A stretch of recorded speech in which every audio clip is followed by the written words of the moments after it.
Terima kasih Tuhan Yesus, kami mengucap syukur hari ini kami boleh ada di tempat di mana Alkitab pernah mencatat bahwa ada mujizat yang pernah terjadi di tempat. Kami percaya semua karena anugerah Tuhan dalam hidup kami. Terima kasih Tuhan Yesus.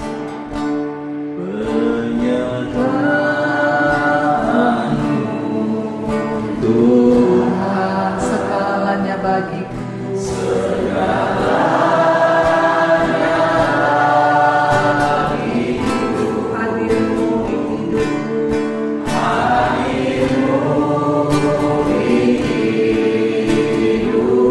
Terutama bagi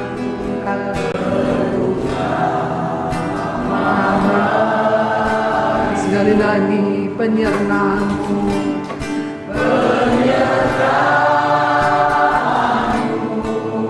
Tuhan segalanya bagiku,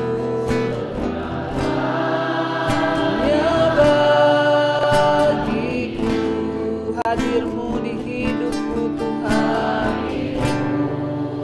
di hidupku terutama bagiku, bagiku anugerahmu,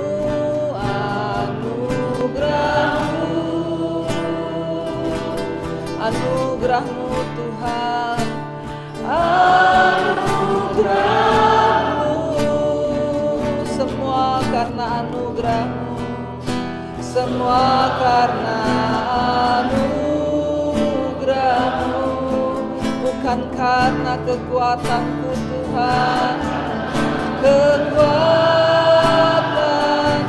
anugerahmu,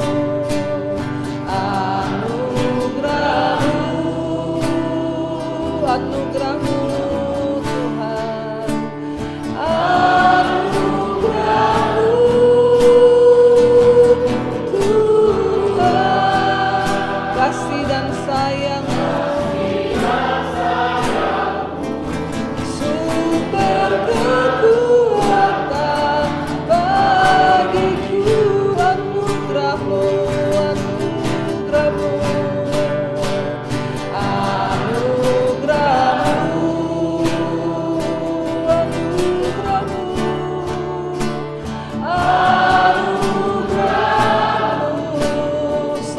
karena anugerahmu Tuhan, semua karena anugerahmu, bukan karena kekuatanku,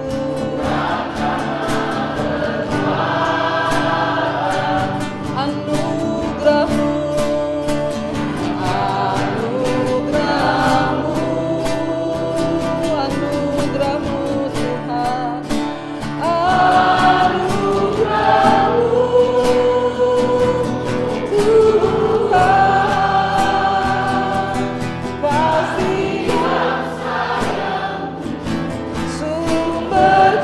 kekuatan bagiku,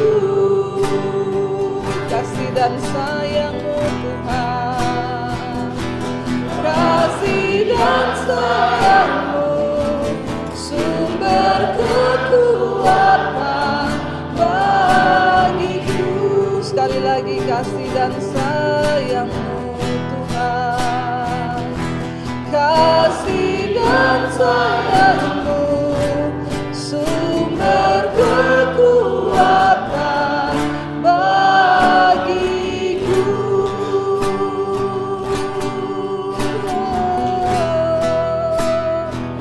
Kami bersyukur Tuhan. Terima kasih buat kasih dan sayang-Mu dalam hidup kami Tuhan. Bahkan sepanjang pernikahan kami Tuhan menyertai.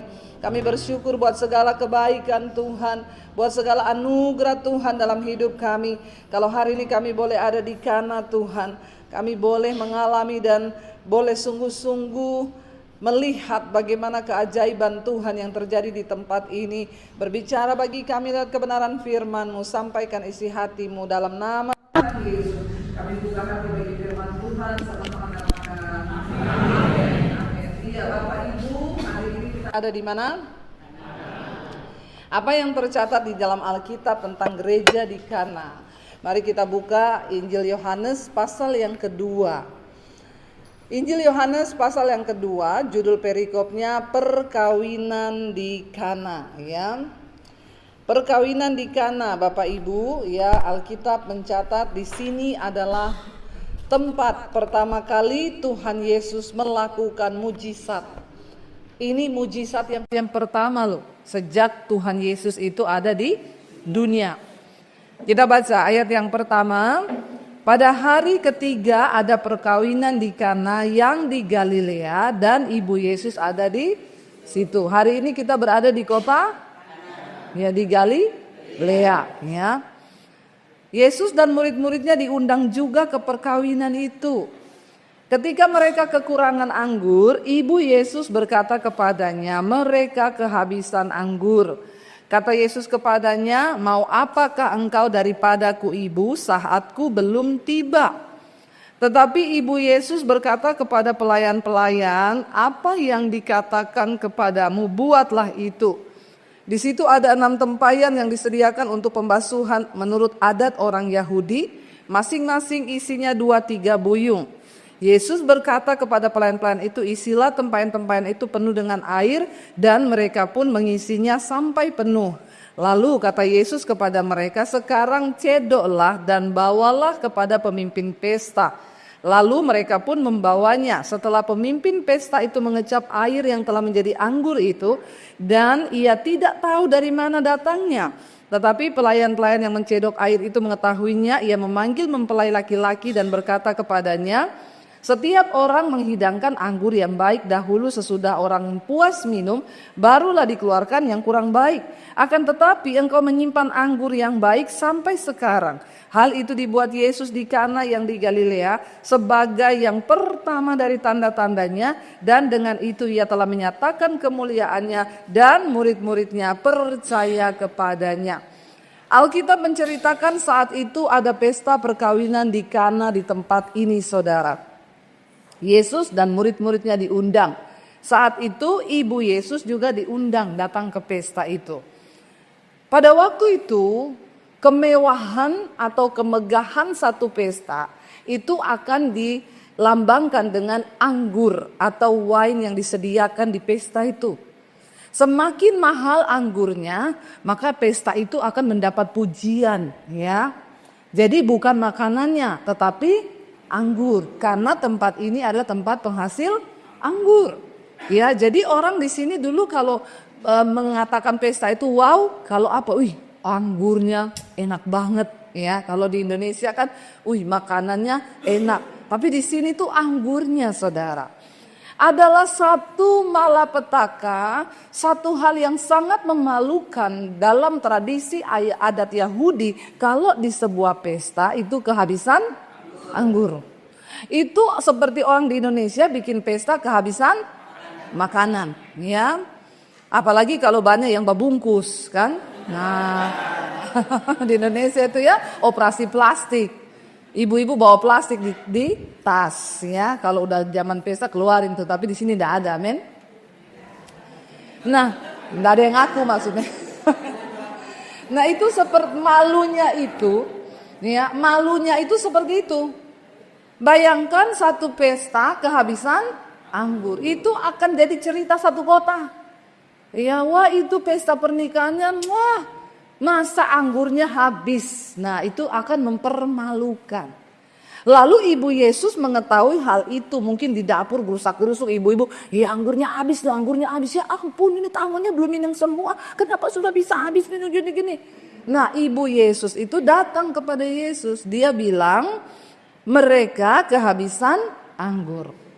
Ada di sini enggak ibu Yesus memerintahkan untuk Yesus bikin anggur? Enggak. Jadi sebagian orang berkata begini, Yesus itu sebenarnya waktunya belum tiba loh. Tapi karena yang minta mamahnya, enggak ada, saudara. Bagi Yesus tidak ada seorang pun yang bisa mendoktrin atau ya mengintimidasi dia untuk melakukan mujizat, termasuk tuh ibunya. Karena dia mutlak dalam kehendak Bapa, ya dia Tuhan. Gak ada yang bisa intervensi Yesus untuk bikin dong mujizat. Kita melihat dalam kisah ini seringkali ada pendeta khotbah, ya karena yang minta itu mamanya enggak minta. Ayat ini dengan jelas berkata, mereka kehabisan anggur.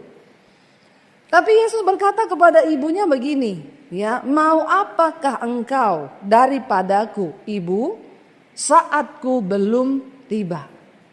Ya, Yesus bilang, ya walaupun mereka habis anggur, ya, tapi jangan suruh aku bikin mujizat karena waktuku belum tiba. Yesus tahu banget bahwa waktu itu belum waktunya untuk dia menyatakan mujizat. Ya, belum waktunya untuk dia melakukan sesuatu yang wow. Tetapi kenapa terjadi mujizat hari itu? Perhatikan. Ya, tetapi Ibu Yesus berkata kepada pelayan-pelayan, dia nggak ngomong gini, bikin dong Yesus, kasihan loh mereka nanti malu, ndak. Dia bilang kepada para pelayan, apapun yang dikatakan kepadamu oleh Yesus, lakukan itu. Perhatikan di sini saudara. Kenapa ada mujizat terjadi walaupun waktunya belum tiba? Karena ada iman. Ibu Yesus berkata, apapun yang dia suruh, lakukan. Perhatikan, setiap kali ada iman, pasti ada mujizat. Iman hanya bisa terjadi kalau ada, mujizat bisa terjadi kalau ada iman. Perkataan iman dikatakan oleh Maria kepada pelayan-pelayan itu. Apapun yang dia suruh, lakukan seperti yang dia minta. Tidak usah bantah, lakukan. Ya. Lalu saudara, di situ ada tempayan, 6 tempayan. Orang Yahudi zaman dulu kalau ada pesta selalu ada tempayan untuk apa? Cuci kaki karena berdebu di sini. Ya, jadi mereka akan lepas alas kaki lalu dicuci, lalu dibasuh kakinya, dilap, baru dia masuk ke ruang pesta. Nah, di situ ada tempayan-tempayan yang menampung untuk cuci kaki, saudara. Dan dikatakan di situ ada 6 tempayan disediakan untuk pembasuhan menurut adat orang Yahudi. Masing-masing isinya 2-3 buyung. Yesus berkata kepada pelayan-pelayan itu, isilah tempayan-tempayan itu penuh dengan air. Ya, dan pelayan-pelayan itu mendengarkan apa yang tadi Maria bilang, apapun yang dia suruh lakukan. Lakukan saja. Dan mereka melakukan itu. Dan akhirnya setelah penuh Yesus bilang, cedoklah dan bawalah kepada kepala pemimpin pesta. Dia sendiri kaget, wah ini dari mana anggurnya? Ya, orang lain menyediakan anggur yang terbaik di depan, terakhir itu habis anggur yang jelek. Ini tapi kok anggurnya sampai di akhir justru anggur yang terbaik. Apa kisah dari cerita ini? Saya mengucap syukur kita mengenal Tuhan Yesus, membaca Alkitab itu luar biasa saudara. Anggur berbicara tentang sesuatu yang enak, yang manis. Anggur bicara tentang sesuatu yang bernilai. Ya, bayangkan sebuah pernikahan itu kalau kehabisan anggur, ya. Banyak orang menikah katanya ujian dari pernikahan itu berapa lama? Fase yang pertama terlewati 5 tahun dulu. Wah, itu berat-beratnya. Kenapa? Karena karakter asli muncul loh. Iya kan? Waktu pacaran pencitraan semua. Begitu sudah menikah aslinya muncul. Ya saya selalu kasih contoh saya dengan suami aja. Dulu waktu pacaran kalau makan di KFC saudara, ya suami itu orang Jawa itu kalau makan yang enak ditaruh di belakang. Jadi crispy-nya dia enggak makan, dia taruh di pinggir piring samping. Saya pikir dia enggak makan, orang Sulawesi yang enak dulu dia makan. Nah, ini perbedaan budaya juga. Jadi waktu suami saya taruh crispy-nya di pinggir, crispy saya sudah habis, saya bilang sama dia, ya ampun kok kamu enggak makan, ini enak banget, tahu saya makan. Dia bilang, iya makan aja, waktu pacaran. Kenapa Anda tertawa? Sudah mendapatkan gambaran ya. Begitu sudah menikah, makanlah kita di KFC seperti biasanya, dia taruh crispy di pinggir. Saya mau ngambil, tangan saya langsung diginin. Bertahun-tahun aku menahan. Saya bilang, loh kamu gak mau tuh, itu yang paling enak. Saya pakai nanti buat gong terakhir. Loh kenapa selama ini kamu gak ngomong? Dulu kan masih pacaran. Ya, jadi saya jadi tahu setelah 5 tahun pertama pernikahan, karakter asli terbuka, pencitraan mulai hilang. Ya, tetapi kalau kita bisa bertahan di 5 tahun itu, maka mulai lolos nih masuk ya fase yang kedua. Ya, saudara, kalau pernikahan kehabisan anggur, maka akan berakhir dengan perceraian. Ini kita di Indonesia digegerkan nih, Raisa mau ceraikan suaminya.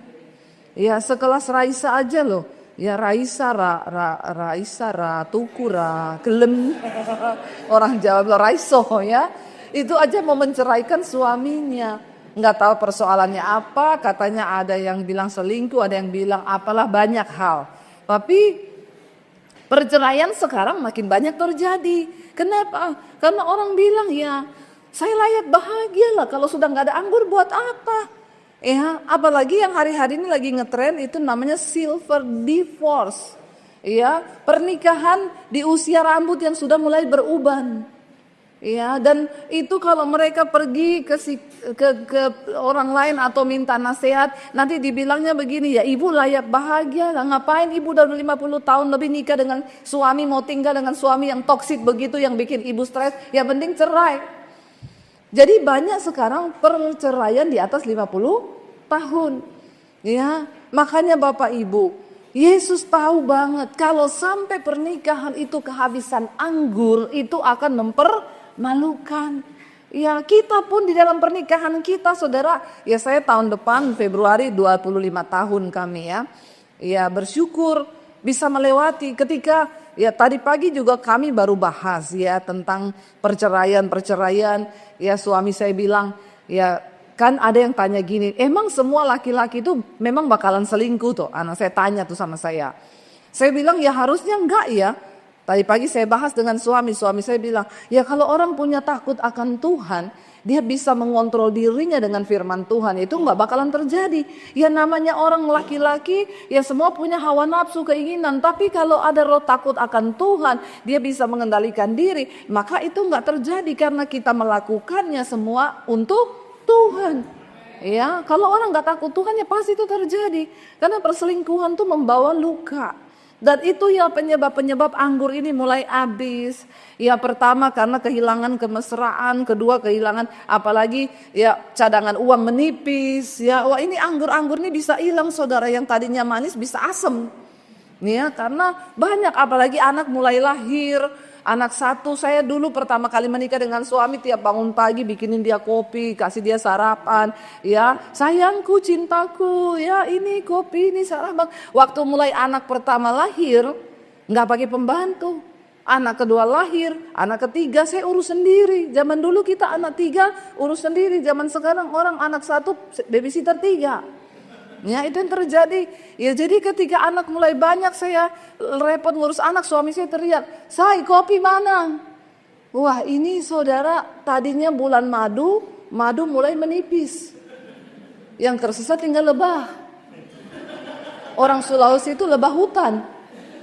Ya ini kalau menggigitnya langsung mati, nih bahaya. Ya waktu suami saya teriak, "Say, mana kopi?" Wah lebahnya keluar saudara. Kamu kan punya tangan 2, kaki 2 kan, sama kayak saya kan. Sudah tahu itu tempat kopi di mana? Itu di sana di belakang ada kopi, ada creamer, bikin sendiri. Suami saya tanya, yang mana ini kopinya, gulanya mana? Yang ada tulisan garam. Dia bilang, loh kok gula ditulis garam? Biar gak ketahuan semut. Sama kan kayak di HP-mu, Yanti jadi Yanto. Nah, ini penyebab hilangnya anggur ini dalam keluarga. Ya, Yanti ditulis Yanto. Ada di sini bapak-bapak yang gitu tidak ya? Jangan angkat tangan, bahaya. Ya, tulisannya tukang gas, ya tukang sedot WC. Aduh, ya padahal itu nggak tahu siapa itu. Bertobat saudara, Tuhan tahu loh ya. Tapi di sini saya yakin tidak ada. Ya bahaya kalau ada dusta di antara kita. Masalah uang bisa menyebabkan juga anggur itu hilang. Ya jangan ada dusta di antara kita suami istri. Soal keuangan harus saling tahu. Istri harus tahu password rekening dari suami, ATM-nya apa passwordnya. Amin.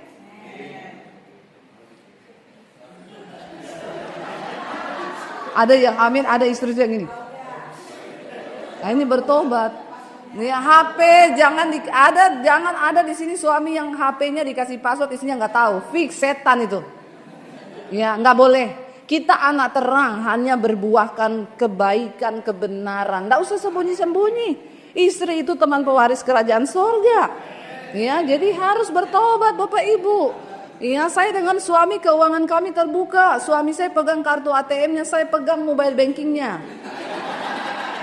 Kau mau belanja silakan aja gesek. Laporannya masuk ke sini. Ya soalnya ada kasus saudara, istrinya bilang, "Wih 15 juta pengeluaran di Holy Wing." Dia tanya suaminya pulang, "Ini apa ini di Holy Wing?" Itu gereja baru, mah. Namanya Holy Wing, sayap kudus. Nah, ini bahaya Bapak Ibu. Kenapa istri Tuhan tempatkan di sampingmu? Supaya ada yang berjaga atas nyawamu. Karena bagi seorang istri nyawa itu yang berharga. Istri itu memburu nyawa suaminya loh. Tapi bagi pelakor dan ani-ani, duitmu aja yang penting. Dia membawa kau binasa. Karena kitab Amsal berkata, laki-laki yang jatuh dan pergi ke rumah seorang perempuan jalan, engkau sedang berjalan menuju arwah-arwah dan dunia orang mati. Karena bagi seorang istri nyawalah yang berharga, tetapi bagi seorang perempuan sundal dia hanya mengincar uang dan hartamu. Nggak ada saudara ya. Makanya jangan ada di sini yang ani-ani no simpanan. Yes.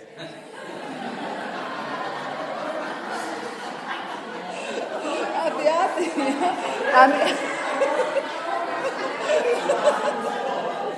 Ani-ani no simpanan yes ini bertobat ini ya. Jadi jangan ada itu di antara kita ini. Yesus itu kenapa dia akhirnya merelakan waktu yang harusnya belum tiba. Karena di mata Tuhan pernikahan itu begitu berharga. Tuhan sangat tidak rela kalau ada pernikahan yang dipermalukan. Tuhan sangat tidak rela kalau ada pernikahan yang kehabisan anggur. Bagaimana anggur kita tetap manis? Hadirkan Kristus dalam rumah tangga kita. Ya hadirkan Yesus saudara. Ya saya dengan suami menghadirkan Yesus setiap pagi bangun pagi mau keluar kamar kita berpelukan. Paling tidak 1 menit. Ya berpelukan aja saling doakan. Tuhan berkati istriku, berkati suamiku. Amin. Terima kasih buat hari doakan anak-anak berpelukan. Ya perlu itu. Ya jadi yang sudah tidak pernah berpelukan sekarang ya pulang nanti coba lakukan itu. Ya berpelukan saudara. Ya daripada kau peluk tiang, mending peluk istrimu, mending peluk suamimu. Ya kemarin saya ngisi pernikahan 50 tahun saya diundang khotbah. Ulang tahun pernikahan yang ke-50 tahun. Wah itu bukan orang sembarangan tuh, anugerah Tuhan banget kalau sampai 50 tahun. Saya tanya sama bapaknya, "Pak rahasianya apa luar biasa sampai 50 tahun masih bersama?" Bapaknya jawab, "Diem Bu." Rahasianya bertahan 50 tahun, diem. Makanya saudara ada suami saya tanya, "Bapak Ibu kami gak pernah bertengkar Bu selama menikah." "Oh iya luar biasa." "Iya karena kami gak pernah omongan."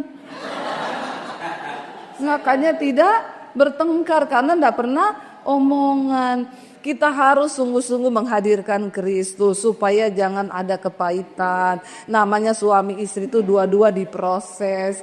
Tidak enak saudara. Ya saya dulu juga begitu emosi saya. Ya suami saya ini dari orang Solo. Dia tuh biasa melihat mamahnya itu melayani bapaknya kayak rojo.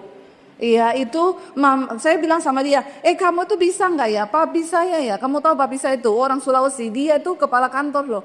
Tapi dia masak turun di dapur. Kadang mami saya lagi duduk nonton TV dibikinin kopi sama papi saya. Saya lihat itu, lah kamu udah kayak raja semuanya minta dilayani. Suami saya ini makan nasi harus saya ambilin. Saudara percaya nggak seorang Debbie Basir ini loh, ya di rumah tuh masih ngambilin nasi buat suami saya. Ya, masakin dia, sediakan makanannya. Dulu waktu mulai punya anak 3, wah saya tuh mulai kehabisan anggur tuh. Saya marah. Kamu tahu nggak papi saya tuh kepala kantor, dia tuh melayani gini istrinya gini nggak kayak kamu tuh kayak bos. Suami saya bilang begini, saya bilang memang papi saya itu suami yang luar biasa. Suami saya bilang emakku itu memang ibu yang luar biasa, istri yang luar biasa. Kamu tahu nggak bapakku itu cuma minta gini, kerupuk, mamanya yang inggih bawa kerupuk, ya. Nasi, inggih bawa nasi. Teh, inggih bawa teh. Saya jekil saudara, saya ceritain papi saya, dia ceritain maknya dia.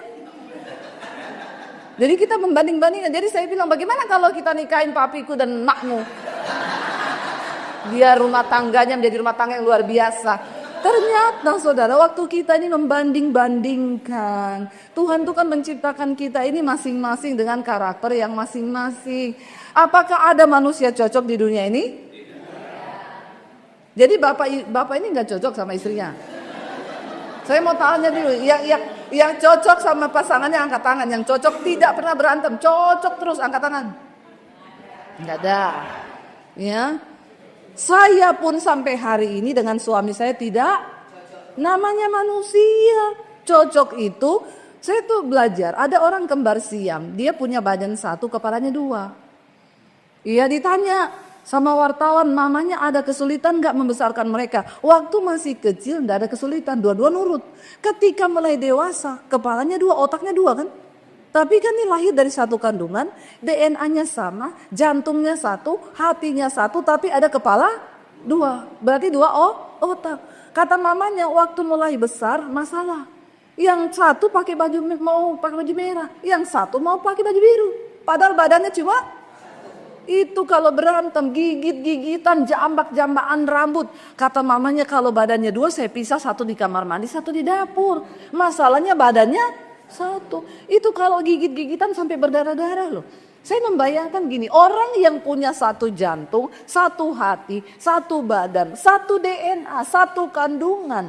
Karena punya dua kepala bisa bertengkar. Apalagi suami yang punya dua badan, dua DNA, dua kandungan, dua budaya, orang tua yang berbeda dibesarkan dengan latar. Itu sangat kompleks. Iya, tetapi ingat firman Tuhan bilang, manusia itu besi menajamkan besi, manusia menajamkan sesamanya. Dari mana kita dibentuk? Dari pasangan kita, saudara. Ya, kata ibu kemarin, suami saya ini salib saya. Iya, ibu juga jadi salib buat suami. Kita ini gantian memang. Ya, sama-sama saling menyalibkan. Ya, yang penting jangan membuat mati. Saya selalu bilang gini Bapak Ibu, saya itu kalau kasih pembekalan pranikah itu biasanya 6 bulan. Ya, saya bilang kamu sudah siap menikah? Iya, menikah itu bunuh diri. Kaget dia, hah? Iya, menikah itu bunuh diri.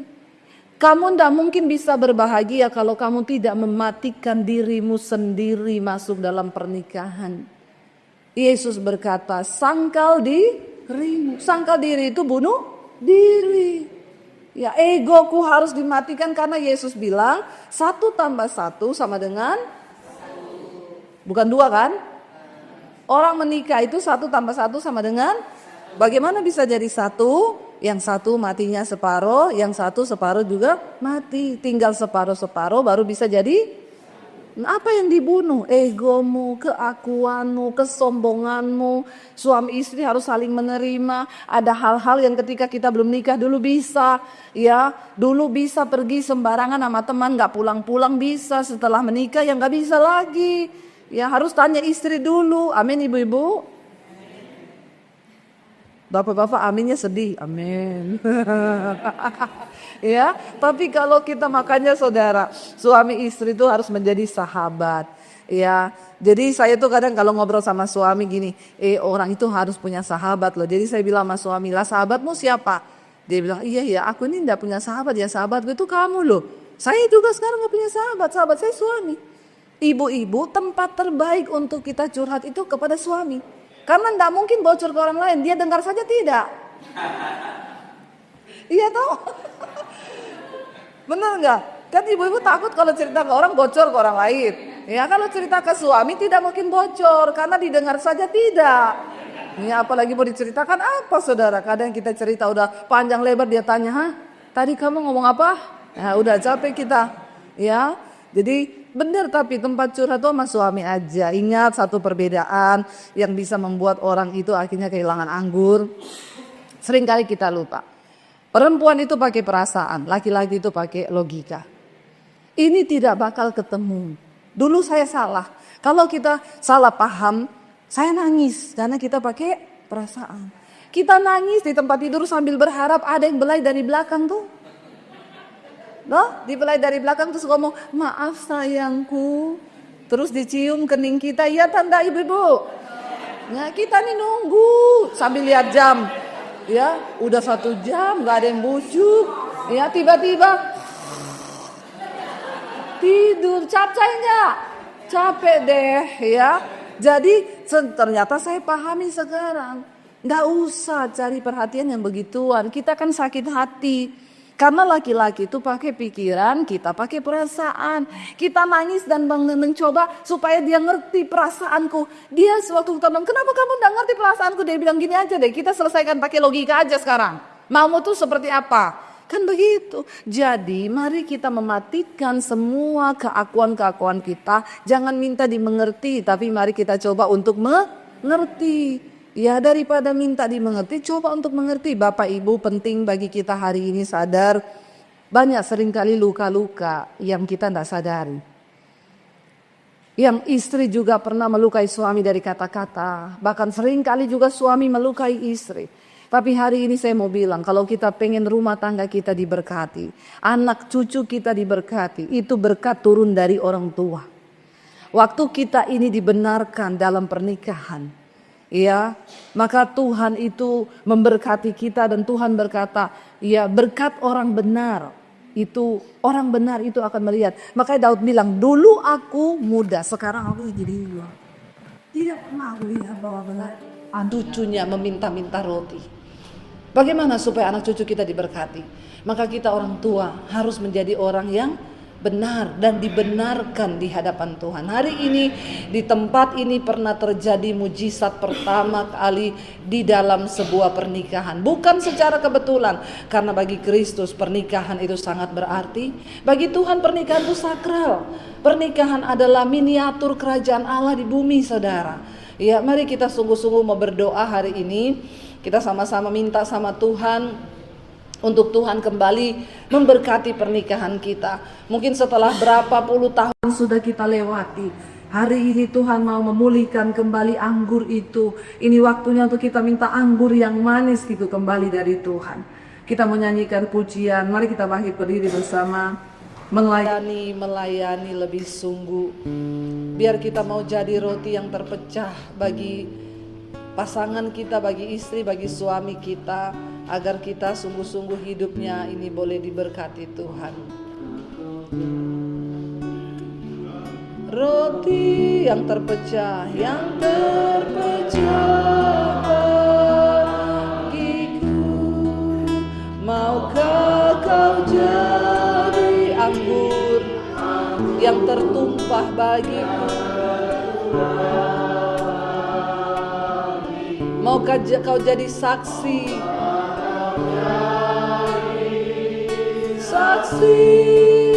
melakukan kehendakku, melayani lebih sungguh. Katakan sekali lagi, aku mau jadi roti Tuhan. Aku mau jadi roti yang terpecah.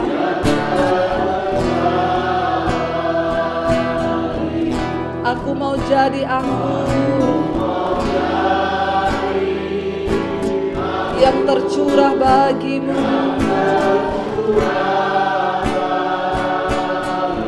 Aku mau jadi saksi melakukan kehendak-Mu Tuhan.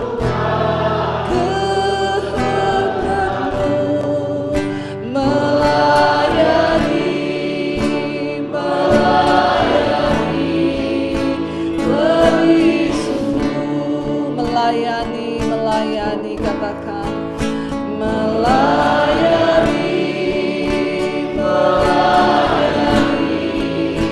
lebih sungguh, melayani Tuhan.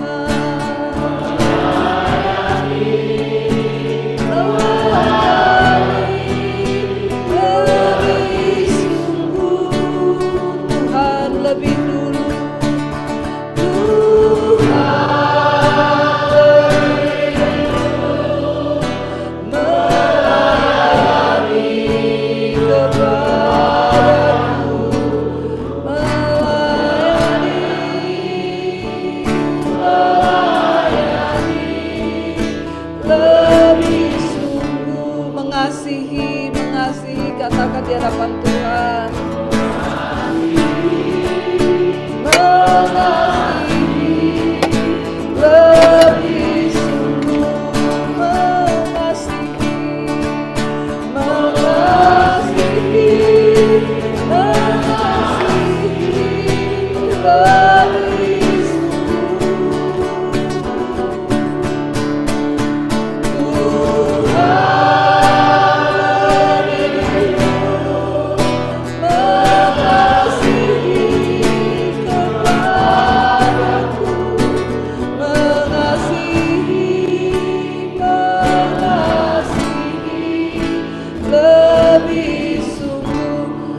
Mari Bapak Ibu, kita mau yang suami istri boleh bergandengan tangan, biar badannya aja nyanyi. Boleh maju ke depan yang sudah bergandengan tangan, menghadap ke saya di depan altar Tuhan. Datang pada Tuhan secara pribadi, saudara. Boleh engkau berdoa di hadapan Tuhan. Biar hari ini engkau berurusan dengan Tuhan, karena Tuhan yang tahu dan Tuhan yang melihat bagaimana di dalam keluarga, dalam rumah tangga, dalam pernikahanmu. Kalau ada sesuatu yang harus engkau bereskan di hadapan Tuhan, hari ini katakan itu di hadapan Tuhan dalam hatimu saja. Katakan, ampuni aku Tuhan, kalau mungkin selama ini aku sering menyakiti istriku, ada dosa yang mungkin aku lakukan yang istriku bahkan tidak tahu. Atau istri, ada sesuatu yang mungkin kau lakukan yang pernah pasangan kita tidak akan selamanya ada di sisi kita. Karena satu saat kita akan terpisah karena maut.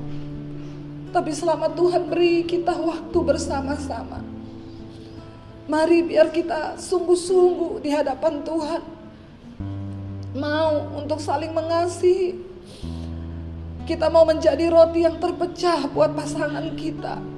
Memang tidak mudah, seringkali ada harga yang harus dibayar, ada rasa sakit yang harus dikorbankan.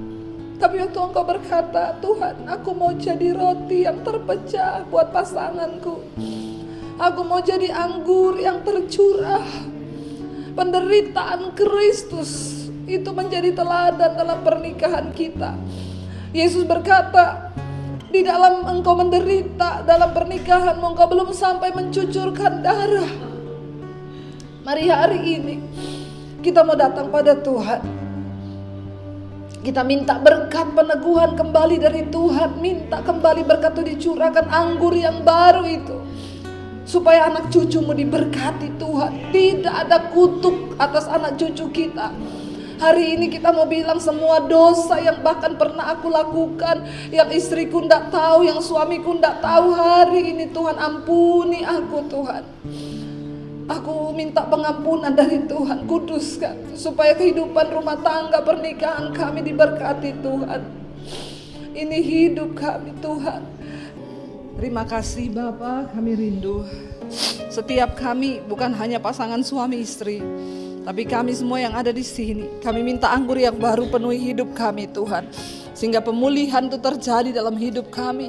Kami pulang menjadi istri yang penuh kasih, menjadi ibu yang penuh kasih, menjadi suami yang penuh kasih, menjadi orang tua yang penuh kasih, menjadi orang yang penuh kasih bagi orang di sekeliling kami. Karena anggur yang baru Tuhan curahkan. Kami percaya tidak ada perkara yang mustahil bagi Tuhan. Suami-suami yang belum bertobat akan mengalami pemulihan yang dari Tuhan. Sebab Tuhan turut bekerja memulihkan anggur yang habis itu. Tuhan isi kembali menjadi penuh. Terima kasih Bapa, berkat-Mu turun atas setiap kami.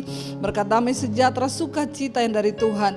Bahkan anugerah penyertaan Roh Kudus turun atas hidup kami semua mulai hari ini bahkan sampai kali yang kedua. Di dalam nama Tuhan Yesus, haleluya. Amin, amin.